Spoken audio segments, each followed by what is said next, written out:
जी बिस्मिल्लाहिर्रहमानिर्रहीम अस्सलाम वालेकुम। Lecture number 19।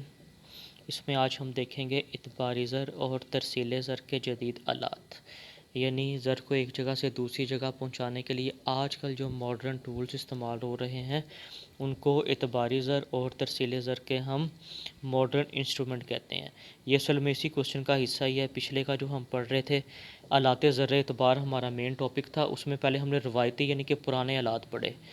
अब हम क्या पढ़ने जा रहे हैं जी, अब हम नए आलात जो जदीद आलात यूज़ होते हैं अब हम उनको यहाँ पर रीड करेंगे। इनमें सबसे पहला नंबर आता है जी क्रेडिट कार्ड का।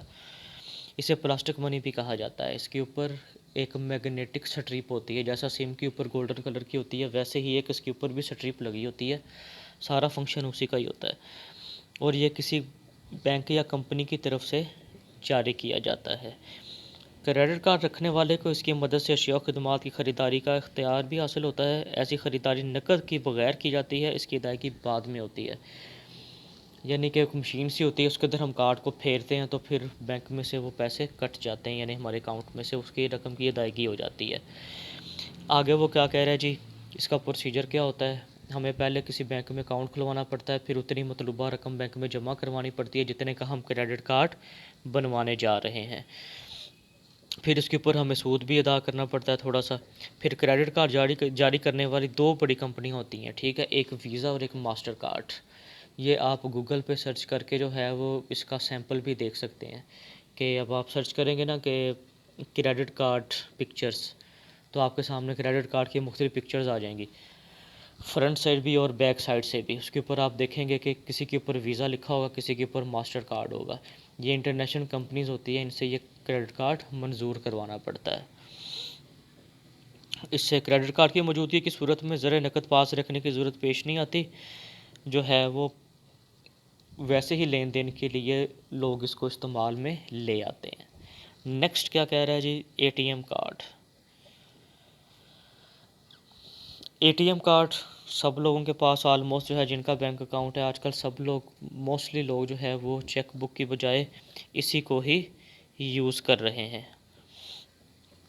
एटीएम का मुखफ़फ़ है जी, हाँ जी, ये होता क्या है जी, अब ऑटोमेटेड टेलर मशीन को कहते हैं, ठीक है, ऑटोमेटेड टेलर मशीन ये लिखा हुआ है। वो कहता है कि ये भी जो है आमतौर पर कैश कार्ड की तरह ही काम करते हैं। एटीएम सर्विस अपने अकाउंट खाते से ज़र नकद निकलवाने, फिर मुख्तसर मिनी स्टेटमेंट्स, बैलेंस से मुतल्लिक मालूमात और फिर एटीएम कार्ड से ताल्लुक़ हो के ज़रिए किसी तीसरी पार्टी को अदायगी करने के लिए, यानी हम एटीएम मशीन पे जाते हैं तो उसे रकम भी हम ट्रांसफ़र कर लेते हैं, उससे हम बिलों की अदायगी भी कर लेते हैं, ठीक है। बैंक की उसी ब्रांच या किसी दूसरी ब्रांच में फ़ंड्स को मुंतकिल करना हो तो हम वो कर सकते हैं। एटीएम कार्ड के ज़रिए ग्राहक ज़्यादा से ज़्यादा मुकर्रर हद तक रोज़ाना अपने अकाउंट में से बैलेंस रकम, यानी कि एक लिमिट होती है, इस लिमिट के तहत जो है 40,000 50,000 जितनी भी बैंक ने रखी होती है उसके मुताबिक आप लोग जो है वो डेली वहाँ से रकम निकलवा सकते हैं। चलें, इसकी आपने ये 4-5 लाइनें कर लेनी है, इतना काफ़ी है। आगे आ जाएँ। ऑनलाइन बैंकिंग, हाँ जी, इंटरनेट के ज़रिए हम जो बैंकिंग करते हैं, बैंकिंग सिस्टम हमें घर बैठ के सहूलियात फ़राहम कर रहा है, इसको क्या कहते हैं जी, ऑनलाइन बैंकिंग कहते हैं। इंटरनेट पे सॉफ्टवेयर इंस्टॉल करें उस बैंक का, ठीक है, फ़र्ज़ करें बैंक अल-फलाह है, उसकी ऐप करें या उसका सॉफ्टवेयर कर लें तो सारा सिस्टम आपके लैपटॉप या आपके मोबाइल पे आ जाता है, जिससे आप रकम एक जगह से दूसरी जगह ट्रांसफ़र, बिल की अदायगी और बहुत सारी मालूमात आप ले सकते हैं। ये मालूमात दिन रात किसी वक्त भी कहीं से भी ऑनलाइन देखी जा सकती हैं। ऑनलाइन बैंकिंग इंटरनेट को बतौर डिलीवरी चैनल कारोबारी सरगर्मियों के लिए भी इस्तेमाल किया जाता है। ये जदीद कंप्यूटर टेक्नोलॉजी के इस्तेमाल का नतीजा है, जो कि पुराने तरीक़े मसलन कागज़ी कार्रवाई और ज़्यादा वक्त के इस्तेमाल के खदोखाल से हट कर फ़ौरी और मौसर अंदाज में मालियात की फ़राहमी, यानी उनके हिसाबात का इंतज़ाम करता है। चलें, ऑनलाइन बैंकिंग के फ़वाइद का अंदाज़ा दर्ज नमूद के पेश नज़र लगाया जाता है। अब इसने अंदर से ही एक और शॉर्ट क्वेश्चन बना दिया है, ठीक है, ये अब आपने इसके अंदर लिखना भी है कि ऑनलाइन बैंकिंग के फ़ायदे कौन कौन से हैं जी। सबसे पहले जी सहूलत हो जाती है कि ये साइटें कभी भी बंद नहीं होती, हफ्ते के 7 दिन ये खुली रहती हैं। सब कुछ एक माउस क्लिक के फासले पे, यानी आपने माउस से क्लिक किया और सब कुछ आपके सामने आ जाएगा। ओके जी, नेक्स्ट वो क्या कह रहा है? नेक्स्ट वो हमें बता रहा है जी लेन देन की रफ़्तार। कंप्यूटर टेक्नोलॉजी से लेन देन की रफ़्तार क्या हो गई है जी, वो तेज़ हो गई है। कहाँ पे जो है कराची पेशावर में पहले जो है वो रकम को मुंतकिल करना लेके जाना बहुत मुश्किल होता था, लेकिन अब कंप्यूटर टेक्नोलॉजी ने इसको क्या कर दिया है, आसान बना दिया। एफिशिएंसी भी बढ़ गई है। एक ही सर्विस साइट से अपने तमाम बैंक अकाउंट्स तक रसाई और इंतज़ाम आसानी से और एफिशिएंटली हो जाता है।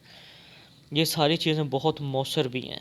सोफिस्टिकेटेड टूल जो है वो हमें फ़राहम करती हैं, यानी कि इनको इस्तेमाल करना बहुत ही आसान है। ऐसे टूल्स जिनको इस्तेमाल करना आसान हो वो होते हैं सोफिस्टिकेटेड टूल्स, जिनमें अकाउंट एग्रीगेशन, रेट अल्टर्स यानी कि अल्टर का मतलब होता है चेंज, पोर्टफोलियो मैनेजिंग प्रोग्राम शामिल है, ताकि आप अपने तमाम मुसासों का ज़्यादा मौसर तौर पर इंतज़ाम कर सकें। यानी आपकी जितनी भी बैंक बैलेंस की डिटेल है वो सारी उसको देखना क्या होता है आपके लिए आसान होता है। फिर एम टी मतलब है जी मेल ट्रांसफ़र का। ये भी इंतकाल ज़र यानी ज़र्द को मुंतकिल करने का एक ज़रिया है।